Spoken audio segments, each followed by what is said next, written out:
하나님께서 우리에게 자유를 주셨고 이 자유를 지키기 위해서는 자유세계와 연대해야 된다. 이것이 하나님께서 우리에게 명령하신 명령이다. 그리고 우리가 그것을 위해서 기도했습니다. 윤 대통령은 대한민국의 헌법의 기초는 자유와 연대라고 말하고 있습니다. 그리고 바로 이것은 우리 선교사들을 통해서 이 땅에 들어왔고 발전되었고, 그래서 대한민국의 기초가 되었다고 말했습니다. 저는 역사학자로서 수많은 우리나라의 대통령 가운데 이 기독교가 한국의 역사 가운데 미친 영향력을 이렇게 분명하게 국제사회에서 선포한 대통령은 없었다고 생각합니다. 동양 사회에는 자유라고 하는 개념이 없었습니다. 성경은 그렇게 가르치지 않습니다. 대초에 하나님께서 사람을 만드시되 하나님의 영상을 따라서 만들었다고 말씀하셨습니다. 모든 사람이 다 자유롭게 태어났다고 한 거예요. 성경이 가르쳤고 그것을 구체화한 나라가 바로 미국인 것입니다. 그 미국의 선교사들이 우리나라에 들어오면서 자유를 가지고 들어왔습니다. 따라서 우리 대한민국이 자유를 지키려면 자유를 사랑하는 나라와 손을 잡을 수밖에 없는 것입니다. 1880년에 미국 해군 제독 슈펠트라고 하는 사람이 조선을 살펴본 다음에 보고서에 이렇게 썼습니다. 한반도는 운명적으로 싸움터가 될 수밖에 없는 나라다. 여기에서 벗어날 수 있는 유일한 길은 자유의 세계와 손을 잡는 길밖에 없다. 여기에 근거해서 만들어진 것이 조미수호 통상조약입니다. 그 조약 제1조에 거중조정이라고 하는 내용이 들어있습니다. 어려움을 겪게 될 때 미국이 와서 도와준다고 하는 거예요. 우리는 그렇게 목이 메라고 독립만세를 불렀지만 국제사회는 그것을 들어주질 않았어요. 그런데 1943년에 카이로 선언을 통해서 응답을 주셨어요. 국제사회가 한국의 자유와 독립을 약속한 거예요. 이 약속에 따라서 1945년 8월 15일 우리는 일본에서 해방된 것입니다. 해방됐으니까 다 됐다고 생각했는데 또 다른 적이 나타난 거예요. 그것이 바로 소련인 거예요. 그래서 북한의 공산체제를 남한에도 확대시키려고 했던 거예요. 소위 국토 완정론, 한반도 전체를 완전히 정복해서 공산주의가로 만들어야 되겠다, 이런 생각을 한 것입니다. 이 소련과 북한, 스탈린과 김일성이 잘못 판단한 것이 한 가지가 있습니다. 전쟁을 일으켜도 아마 미국이 개입하지 않을 것이다. 그런데 이 전제가 틀렸어요. 스탈린과 김일성이 모르는 비밀 병기가 있었습니다.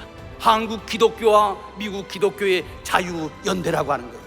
1950년 6월 25일 약 일주일 전에 미국 특사 덜레스가 왔습니다. 이분은 기독교 장로입니다. 이 덜레스가 우리나라에 왔을 때 영락교회에 갔더니 기독교인들이 거기에 모여서 기도하고 있었어요. 하나님 살려주세요 라고 간절히 매달리고 있는 모습을 이 덜레스 장로가 보게 된 것입니다.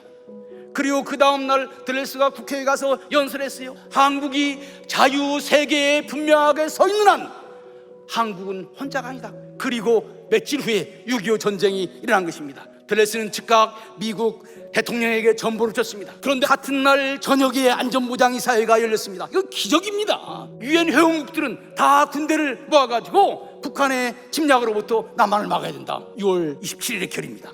7월 1일 미국 대통령이 지상군 파병을 결정했습니다.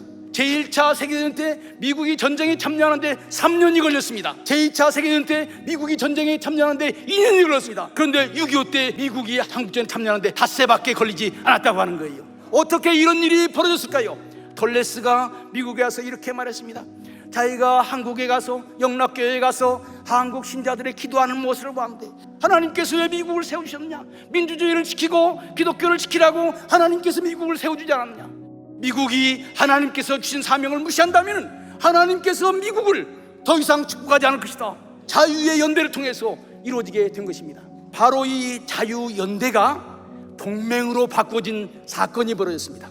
이승만 박사가 한미동맹을 안 맺어주면 종전협정에 동의할 수 없고 종전협정에 동의할 수 없으면 미국은 계속 전쟁을 해야 된다. 그래서 미국 역사상 가장 큰 미국에게 부담이 되는 조약을 맺은 것이 한미상호 방위조약입니다. 한미동맹이 가져다 준 축복이 뭔 줄 압니까? 첫 번째로 자유민주주의를 만들었어요. 오늘의 대한민국이 이만한 경제적인 발전을 얻게 된 것이 자유세계를 통해서 자유통상을 했기 때문에 가능한 것입니다. 뿐만이 아니에요. 우리 기독교가 어마어마하게 발전할 수 있게 된 것입니다. 한미관계는 불변의 관계가 아닙니다. 북한의 김일성은 한반도를 넘어뜨리려고 가진 계획을 다 하고 있습니다. 그런데 미국은 아시아에서 손을 뗀다고 하는 거예요. 이었다가 닉슨은 주한미군을 철수한다고 그랬어요. 이때 한경직 목사님이랑 한국교회 지도자들이 나섰습니다. 우리가 하나님 앞에 기도하고 이 닉슨을 움직일 수 있는 사람을 초청하자. 바로 그 사람이 누군지 아세요? 빌리 그램이에요. 빌리그레임이 닉슨과 가장 가까운 친구였던 것입니다. 6.25 직전에 한국 기독교인들이 모여서 매달려서 기도했던 것처럼 1973년에 여의도 광장에서 모여서 기도한 빌리그레임 전도 집회가 바로 이것인 것입니다. 그래서 주한미군 철수가 거기에서 스탑이 되고 만 것입니다. 이 사랑하는 교회가 오종현 목사님이 중심이 되어서 빌리그레임 전도대회 기념대회를 열은 것은 매우 잘했다고 생각합니다. 이것이야말로 오늘의 대한민국이 있게 만든 또 하나의 중요한 모멘텀입니다. 예수님은 누가 내 어머님이요 내 동생들이냐고 묻고 계십니다. 누가 우리와 연대해야 될 사람입니까? 자유를 사랑하는 나라입니다. 여러분들이 자유연대의 핵심이 되기를 바랍니다. 그래서 여러분들의 기도를 통해서 자유 대한민국이 지켜지기를 바랍니다. 수많은 나라들에게 우리나라가 희망이 되기를 바랍니다. 이 일에 앞장서는 우리 사랑의 교회 성도님들이 되시기를 간절히 축원합니다.